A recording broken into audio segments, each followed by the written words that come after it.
Hola, yo soy Suyai. Mi nombre es Oscar.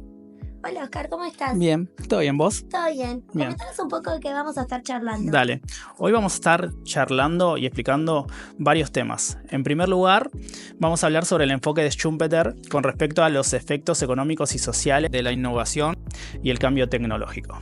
En segundo lugar, vamos a abordar el concepto de innovación. ¿Cómo es que esta se gestiona y cuál es la diferencia con la invención? Genial. En tercer lugar, comentaremos qué es un modelo de Canvas de negocios y cuáles son los temas más importantes que debe tener un plan de negocios. Y por último vamos a comentar de qué se trata la segmentación de mercados y el design thinking. Genial. ¿Empezamos? Empecemos.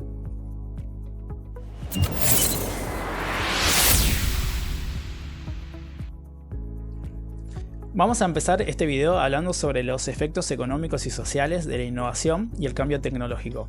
Para eso tenemos que conocer el enfoque del economista austriaco Joseph Schumpeter.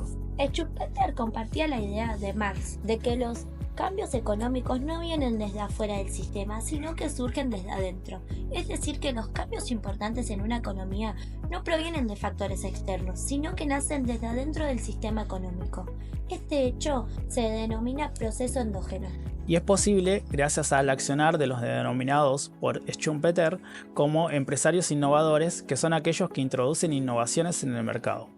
Para él, la economía se mueve por la combinación de dos fuerzas, las fuerzas materiales y las fuerzas inmateriales. Las fuerzas materiales son aquellas conocidas como factores productivos, que son los medios de producción, los recursos naturales y la fuerza de trabajo. Y las fuerzas inmateriales son la tecnología e innovación y los aspectos socioculturales. Las fuerzas materiales generan lo que él llama crecimiento económico. Este fenómeno provoca un equilibrio estático que genera cambios lentos y graduales dentro de la estructura económica y no aportan cambios importantes en la sociedad ni en su forma de organizarse. Se da, por ejemplo, cuando hay un crecimiento de la población. En este caso, existe más fuerza de trabajo y también más demanda de bienes y servicios, lo que provoca necesariamente que la producción aumente. Pero no se introduce ningún tipo de innovación que genere cambios en la manera en que se produce o se organiza la economía. Hablamos de cambios cuantitativos. En contraste, las fuerzas inmateriales forman parte de la fuerza que puede provocar que una economía se desarrolle. Schumpeter pone en primer lugar a la innovación como la causa principal del desarrollo económico. El desarrollo económico es un fenómeno dinámico que genera cambios profundos en la estructura social y económica, provoca cambios cualitativos, es decir, cambios en la forma en que se produce, se organiza y se vive dentro de la sociedad. Por ejemplo, una innovación puede revolucionar una industria completa, abrir nuevos mercados o modificar las relaciones sociales existentes. Schumpeter afirma que sin innovación la economía no sería posible, pero no se trata de cualquier tipo de innovación. Él señala que no son las innovaciones incrementales las que impulsan el desarrollo, sino las innovaciones radicales. Las innovaciones radicales son las capaces de introducir nuevos bienes de consumo en el mercado, hacer surgir un nuevo método de producción, abrir un nuevo mercado o cambiar la forma en que se gestiona una organización. Estas innovaciones no suman al sistema existente, sino que reemplazan o eliminan la anterior. Schumpeter llamó a este proceso de cambio como una destrucción creadora.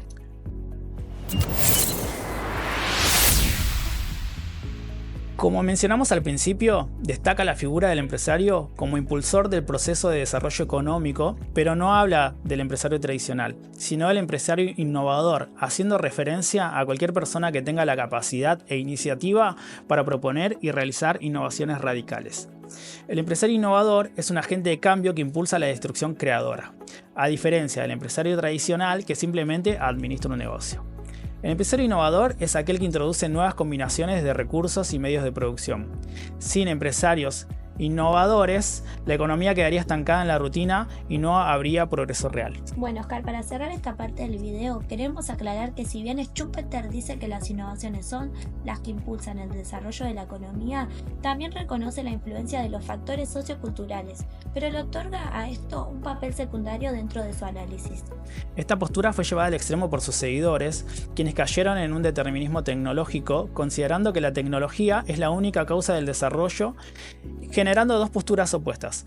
Una optimista que cree que la ciencia y la tecnología pueden sacar del subdesarrollo a los países pobres, y otra pesimista que las considera responsables de las crecientes desigualdades globales. Sin embargo, ambas posturas comparten el mismo error. Ignoran que la tecnología no actúa de forma aislada, sino dentro de un contexto social, político y económico, en un momento histórico determinado, y que por lo tanto su impacto puede ser aprovechado o condicionado según estos factores.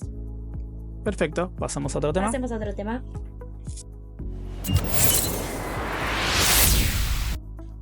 En esta sección del video explicaremos qué características debe tener una innovación y en qué se diferencia de una invención.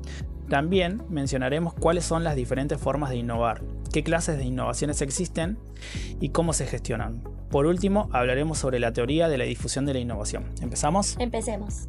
En primer lugar, vamos a contar a qué nos referimos cuando hablamos de una invención. Una invención es la creación de algo nuevo que antes no existía. Puede ser, por ejemplo, una idea, un objeto, una máquina que son el resultado de la creatividad o la investigación. Bien. Para que algo sea considerado una innovación, debe tener las siguientes características. Debe aportar novedad, es decir, debe ser nuevo, original o distinto a lo que ya existía. Puede tratarse de un producto, servicio, proceso o idea que representa un cambio significativo. Bien. También debe ser factible. Esto significa que debe poder realizarse técnicamente con los recursos y tecnología actuales. Es decir, que no puede ser solo una idea, sino que debe poder llevarse realmente a la práctica. Claro, esto debe ser viable. Esto implica que pueda producirse y venderse a un precio razonable. Siendo rentable para quien la produzca, no basta con que sea técnicamente posible. También debe ser económicamente sostenible para quienes la crean y para quienes las adquieran. Es muy importante también que sea adoptada. Significa que haya personas dispuestas a usarlas o comprarlas. Es decir, que debe encontrar un lugar en algún mercado, ya que una idea no se convierte en una innovación porque sí, sino que tiene que ser utilizada por un grupo de usuarios o consumidores. Tal cual. Por último, debemos aportar valor. Una innovación debe generar algún beneficio social, económico, ambiental o cultural. Es decir, debe mejorar en algún aspecto la vida de las personas. Bien, un ejemplo de algo innovador son los teléfonos inteligentes, los cuales revolucionaron la tecnología móvil. Este tipo de dispositivo provocó un cambio novedoso con respecto a cómo las personas nos comunicamos o a cómo interactuamos. Su factibilidad radicó en el uso de tecnología ya existente como las pantallas táctiles y las redes móviles, integradas de manera eficiente. Logró ser viable siendo un producto accesible para el mercado masivo. Su adopción fue global y masiva, siendo utilizada por millones de personas y generó valor al transformar la forma en la que trabajamos y accedemos a la información. Claro, sin los celulares hoy en día no vivimos. No podemos hacer nada. También se debe tener en cuenta que todo esto se logró respetando los valores éticos y humanos, ya que el producto no promovía daño alguno, sino que mejoró la vida cotidiana de los usuarios al adoptarlo. Bien, vamos con un ejemplo de algo no innovador. Vamos a hablar de los cigarrillos electrónicos. Si bien fueron novedosos y se introdujeron en el mercado como una forma alternativa al cigarrillo tradicional, factibles porque fueron creados con tecnologías existentes y viables porque su producción fue rentable e introdujo precios competitivos, volviéndose masivo en muchos países, hay que tener en cuenta que no aportan ningún tipo de valor, ya que pueden causar problemas respiratorios, cardiovasculares, neurológicos, aumentar el riesgo de otras adicciones y bueno. Claro, es malísimo. Muy malo. Bueno, ahora continuaremos el video comentando las diferentes formas de innovar y las distintas clases de innovación que existen.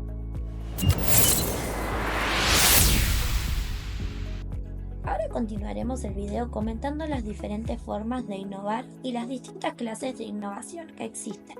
Para ello utilizaremos algunos conceptos que explican cómo puede surgir o desarrollarse. Bien, están las famosísimas Technology Push, que son aquellas innovaciones que se desarrollan a partir de un descubrimiento tecnológico y que empujan a crear un nuevo producto o servicio sin que haya existido una demanda previa. Es decir, primero se desarrolla la tecnología y luego se busca dónde puede ser aplicada o qué necesidades puede satisfacer. El Market Pull es una estrategia de innovación donde la demanda o necesidad del mercado impulsa la creación de nuevos productos o servicios. Perfecto. También tenemos la innovación abierta, que es una forma en que las empresas buscan ideas y soluciones fuera de su propia organización, colaborando con universidades, empresas o incluso con sus propios clientes. Está la innovación cerrada, es la que se realiza dentro de una empresa utilizando sus propios recursos y procesos de investigación y desarrollo. Bueno, también existen diferentes clases de innovación. Está la innovación en el producto, como el iPad, que combinó funciones de computadora y de smartphones. De proceso, como la automatización de líneas de montaje con robots en las fábricas de autos Toyota. De métodos de comercialización, por ejemplo, utilizando publicidad personalizada en redes sociales. ¿Cómo venden las redes sociales? Mucho. Y de gestión, cuando una empresa utiliza algún tipo de software en su organización. Que te solucionan la vida, ¿no? Porque te hacen todo más simple, todo se maneja, se automatiza. Las innovaciones también se diferencian según su grado de novedad. Están las innovaciones incrementales, que consisten en hacer pequeñas mejoras continuas a un producto o servicio o proceso ya existente. Aunque cada cambio por separado no parece muy importante, con el tiempo se van acumulando y pueden generar un gran progreso. También están las innovaciones radicales. Son aquellas que rompen con lo que existía previamente. Estas innovaciones surgen cuando se usa un principio científico o tecnológico nuevo y provocan cambios en la sociedad. Desplazan por completo. Bien. Por ejemplo, pasar del cassette al CD al formato digital fue una innovación radical porque cambió por completo la forma en la que escuchamos música y desplazó a la tecnología anterior. Lo mismo pasó con las cámaras. Lo mismo con las cámaras. Con las cámaras de fotos, ¿no? Ahora ya no hay más cámara de rollos. No, y ahora sacamos fotos con los celos, así que le queda poco a la cámara digital. La innovación disruptiva es aquella que surge con una innovación, un producto totalmente nuevo. Al principio puede parecer poco útil, pero sin embargo, después de un tiempo las empresas las terminan adoptando y estas innovaciones terminan reemplazando a productos o servicios tradicionales. Como Netflix. Netflix es un buen ejemplo que desplazó a los videoclubes, ¿no? Arrancó siendo una empresa que se dedicaba a alquilar videos y sin embargo hoy es la plataforma número uno para mirar películas. Ahora vamos a hablar un poquito sobre una teoría que explica el proceso por el cual una innovación se propaga dentro de un sistema social, diferenciando a los actores o grupos de personas que participan en su adopción. La teoría de la difusión de la innovación. Esta teoría propone 5 perfiles diferentes de personas. Están los innovadores, que son quienes asumen riesgos al introducir y difundir una innovación. Generalmente son quienes producen la innovación.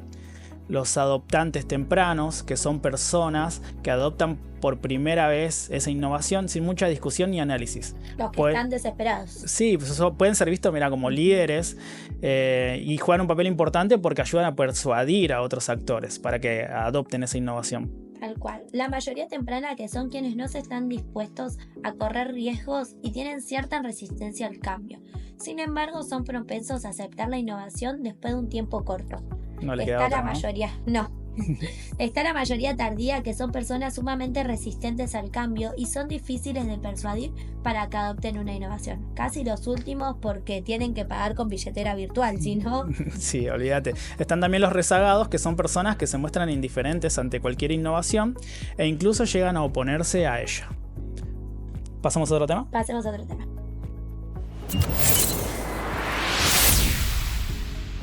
Para presentar un proyecto tenemos 2 opciones. Podemos utilizar el modelo Canvas, que sirve para mostrar en una sola página de manera sencilla de qué trata el proyecto, el cual se divide en 9 bloques que muestran los aspectos más importantes, pero sin realizar un análisis profundo. Perfecto. Si lo que queremos es explicar nuestro proyecto de forma más detallada, debemos crear un plan de negocios. Ustedes se preguntarán, ¿qué es un plan de negocios? Un plan de negocios es un documento que reúne la información más importante de un proyecto. En él realizaremos un resumen ejecutivo para describir los puntos claves del negocio, como la idea, el producto, el servicio y los objetivos que se espera conseguir. Perfecto. En segundo lugar, describiremos el negocio explicando qué hace la empresa, cuál es su misión, su visión y sus valores. Cuando hablamos de misión, nos referimos a cuál es la razón de ser de la empresa, es decir, qué hace, para quién lo hace y por qué lo hace. La visión refleja a dónde se dirige la empresa y en qué pretende convertirse. Y los valores son los principios por los cuales la empresa forja su identidad y su comportamiento. Buenísimo. El documento también debe contener los detalles sobre el análisis de mercado. Para ello se debe investigar quiénes son los clientes potenciales, cómo se comporta ese mercado, quién es la competencia y qué oportunidades existen en él.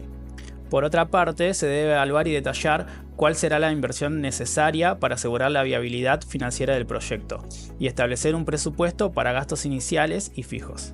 Algo más que se debe detallar en ese documento son las estrategias de marketing, para saber qué es lo que haremos para llegar al público objetivo. Y por último, describiremos la técnica de análisis conocida como FODA, en donde identificaremos las fortalezas y oportunidades, también las debilidades y amenazas que pueden afectar al proyecto. Perfecto, pasamos al siguiente tema.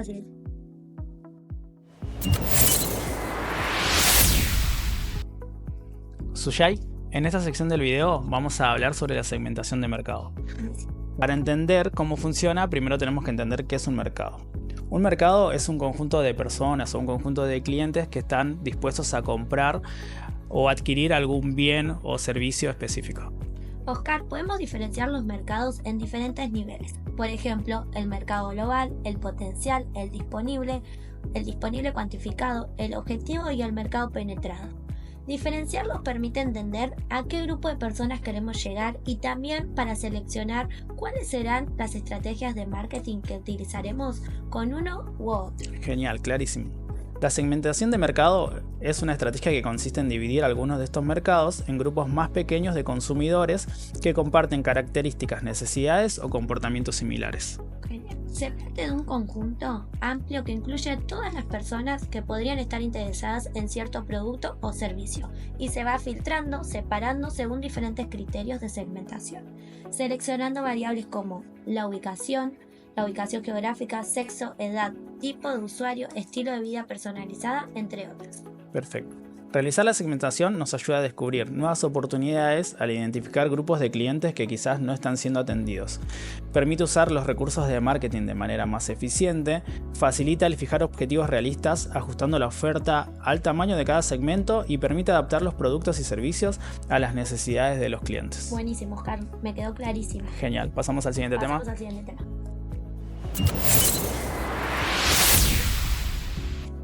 Bueno, Oscar, para dar por finalizado este video, hablaremos sobre la técnica llamada Design Thinking, que es una metodología centrada en entender y escuchar a nuestros clientes o usuarios para resolver problemas, mejorar o crear productos y servicios en base a opiniones que iremos recolectando a través de diferentes técnicas.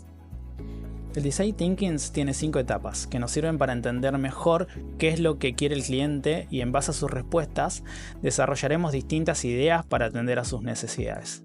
En la etapa número 1 se debe empatizar, o sea, debemos comprender al cliente, captar mucha información.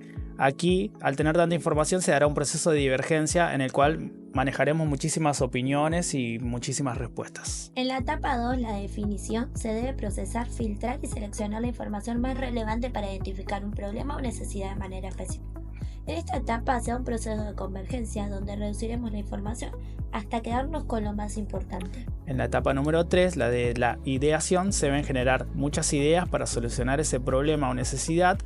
Nuevamente aquí se da un proceso de divergencia. En la etapa 4 nos quedaremos con la idea que consideremos más conveniente y desarrollaremos un prototipo, es decir, una primera versión que intente solucionar ese problema o necesidad.